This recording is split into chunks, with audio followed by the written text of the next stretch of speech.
Hello YouTubers. I am going to make a quick video here on how to reset a self-adjusting clutch. This is a self-adjusting clutch. It's got this little spring in there. That's what that does. It adjusts the clutch as the clutch plates wear out. So if you're going to put new clutch plates in this, you're going to need to reset this. Okay, I'm going to show you a quick and easy way to do that. I saw several videos on here. I know there's a lot of people on here showing you how to do it, and everything from three-pronged pullers to dropping their truck on it to using a drill press or a big huge press. I'm going to show you a quick and easy way to do it if you just have a flat surface, and let's get started.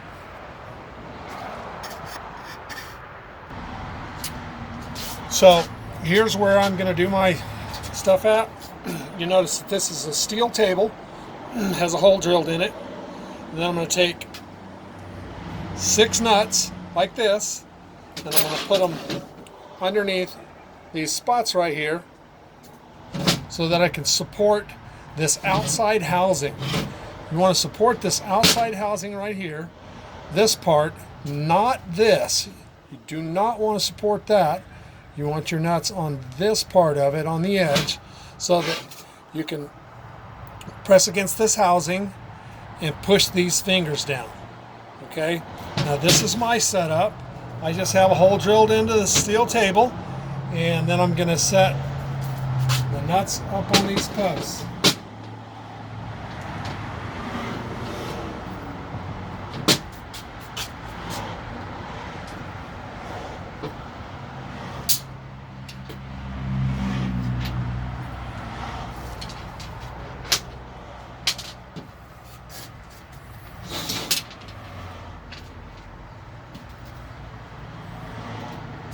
Okay, now I have the cover supported all the way around the edge.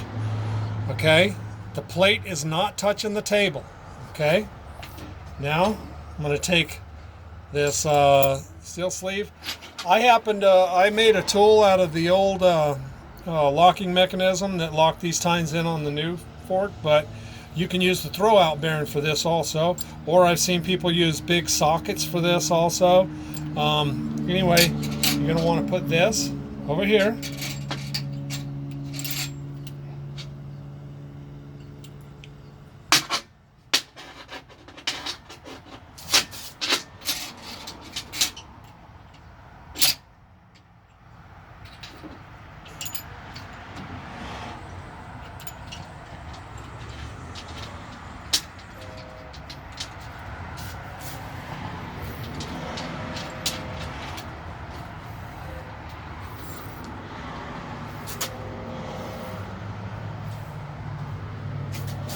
Okay, get that nice and centered. You want to push on all these prongs nice and even. Okay. Now, I'll take this. I'll run this down. Now, as you press these, whoop.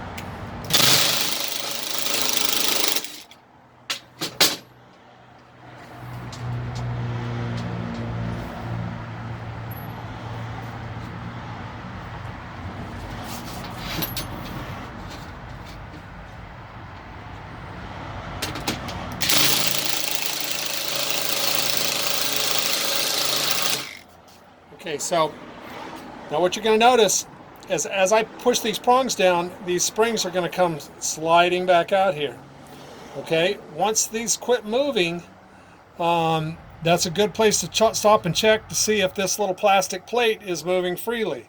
You do not want to pry on these little tabs right here or anything on that plastic plate without having it fully released, because it will break. It's just made of plastic.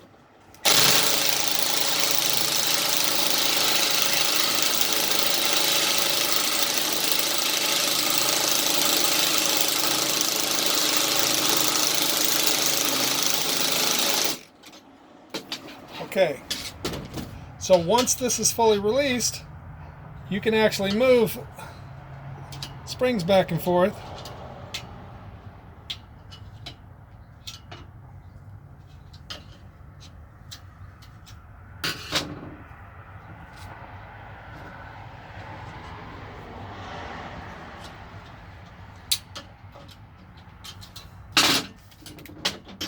think I went a little too far.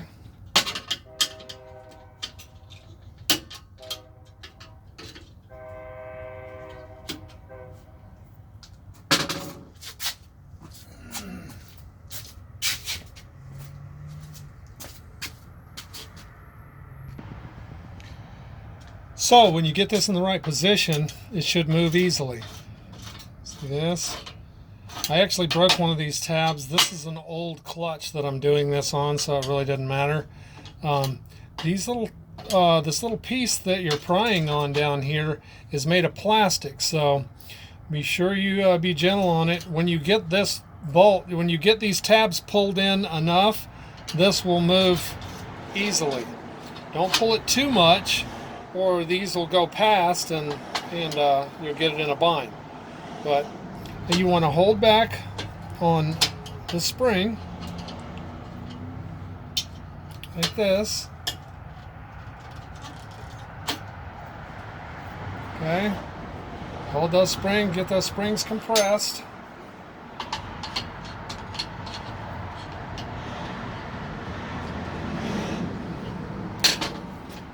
And then you back the nut out.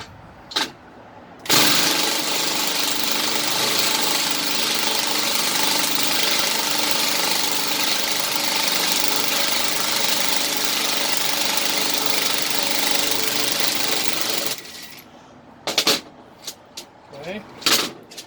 So, then you release the tension off of these tines, and obviously these will stay pinched back in the fully ready to install position, I would say. Okay, now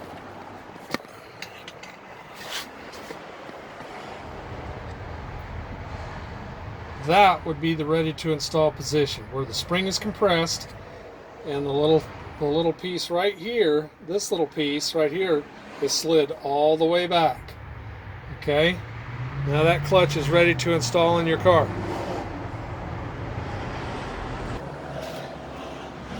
Okay, so just a quick recap. I had these nuts placed underneath all these points right here. These are the bolt-on points. Okay, all the way around. I had them setting on the table, on this table, so that this surface right here did not touch the table. The outside housing right here was supported by these nuts. And then I pulled down on these tines, and once you do that, then you'll be able to slide these little adjuster back. You use a screwdriver, get in there, be very careful of these because they're plastic. You might break them, but once you slide that back, then you release the pressure on these tines and you're ready to install your clutch.